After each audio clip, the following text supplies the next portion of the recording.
Breaking news here on CBS Sports HQ out of Major League Baseball. Shortstop Corey Seager and the Texas Rangers have agreed to a 10-year, $325 million deal. Our MLB insider Jim Bowden confirming that news for us.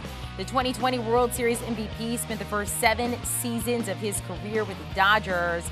Let's talk about his AAV, $32.5 million, second among all shortstops, trailing just Francisco Lindor. But it is the second biggest contract for any shortstop in Major League history. Looking at Alex Rodriguez, another notable shortstop there. When he signed with the Rangers, as you see there, it was the biggest deal in Major League Baseball history at the time. 10 years for A-Rod, $252 million. 10 years, $325 for Corey Seager. Let's welcome in the host of Nothing Personal, David Samson. Yet again, we spoke to you about the Max Scherzer deal. We're going to talk about Corey Seager now. All these deals trying to get done before this impending lockout. What do you think initially of this Corey Seager thing to the Rangers? I think that Scott Boras went to Texas and said, here's the number it's going to take. You got to get to 32.5 because you got to beat Bowden by $5 million. And that was, of course, what our own Jim Bowden said Corey Seager would get. And the fact is, what agents do, they have this made-up deadline of the lockout coming on Wednesday night. You call all of the teams who you've been talking to for the past, I'm supposed to only say month since October, but it's really been all season long when agents and teams are talking about impending free agents. You say what number you want, and you wait for someone to hit the bid, and that's exactly what Texas did. We talked to you earlier. Max Scherzer, 3 years, $130 million. Corey Seager, 10 years, $325. You mentioned that people are overpaying right now with this impending lockout. Is this overpaying to you, the Corey Seager deal? Yeah, it's overpaying in years for me. I think that in my experience, and again, I'm the guy who signed Stanton to a 13-year deal. I understand the exact mentality. You want to sign a free agent. You want to make your team more competitive. You want to win more games. You want to win your first World Series. And in November, December, January, every move looks good because you write down your batting order on a board and you look at your rotation and you look at the rest of your division and you dream of those great cold October nights in a brand new ballpark. I've had those dreams. I've done these signings. It never feels better than it does today.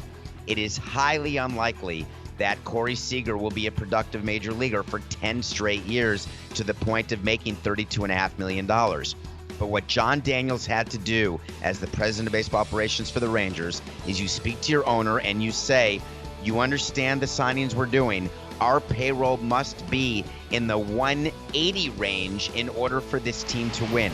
Why do I say that? Because unlike basketball, where if you get a big 2 or big 3 together, you guarantee playoffs, and then maybe you can make it till June and make it to the finals if you get hot. In baseball, it doesn't work that way. You can't sign 2 or 3 players and all of a sudden be ready to win a World Series or even make it to October. You can't have one player making a huge percentage of your payroll.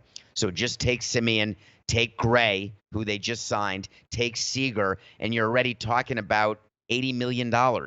And 3 guys making $80 million, as I said, Amanda, you better be at 180 or you're going to lose 90 games. That's a lot of money there. So let's talk about what it means for the Rangers here, because I can guarantee you, though, despite the money issue, ticket sales for them just went up for the Texas Rangers in opening day there. I mean, what do you think about this team then with Semien, with Gray, with Seager moving forward into next season? Well, they're certainly better than they were 2 days ago. They had a terrible season, and I feel for them. You work so hard to open your new ballpark, and it opened during COVID, no fans. They did get to host the postseason in the bubble, as you may recall, in 2020. So really, then they opened in 2021, but it wasn't full capacity. So the Rangers are looking for a do-over. And they knew going into this offseason they were going to treat their ballpark as opening in 2022, exactly what I did in 2012. 10 years later, opening a ballpark, signing a bunch of free agents, crossing your fingers, and waiting for ticket sales to happen. The problem is, no matter how many tickets you sell, you're not going to sell enough to make up for the payroll you're going to need. You're going to have to perform on the field. Are the Rangers better? Yes, that is a very competitive division. I can't wait to watch the American League West. And the team who should be the most despondent right now is, of course, Artie Moreno and those Los Angeles Angels, because they've signed a bunch of deals like this. They know that doesn't lead to winning, and now other teams are doing the same thing. So maybe together they won't win. Although someone has to, Amanda. Someone has to win that division. Someone has to. It doesn't have to be good, but someone has to win. Dodgers fan, talk to them right now. They've watched a couple guys leave their team just in the past 24 hours or so. How should the Dodgers feel?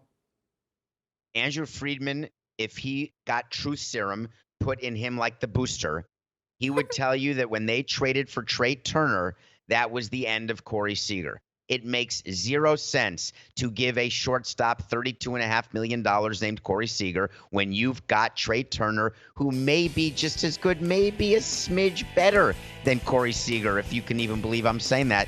He's already there. And they've got Gavin Lux ready to play second base. You don't need, that's the dream, is you don't need to sign free agents like Simeon and like Seager if you've already have the players in place who can do it at a smaller number.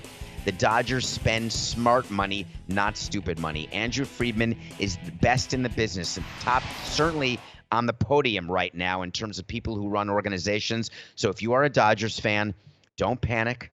Go to games late, leave early, do everything you've been doing, and know that you will be competitive and you will be competing in October next season. And I will say, maybe I can pull out my Rangers jersey, and here in South Florida, people would ask, what jersey is that? I've never seen that team before. David Samson, I appreciate it. Thank you so much for joining us here. Of course, David will be talking about all of this on his podcast, Nothing Personal with David Samson. We had the Max Scherzer deal to the Mets go down earlier today. Now Corey Seager to the Rangers. Make sure to download and follow to hear about all of it.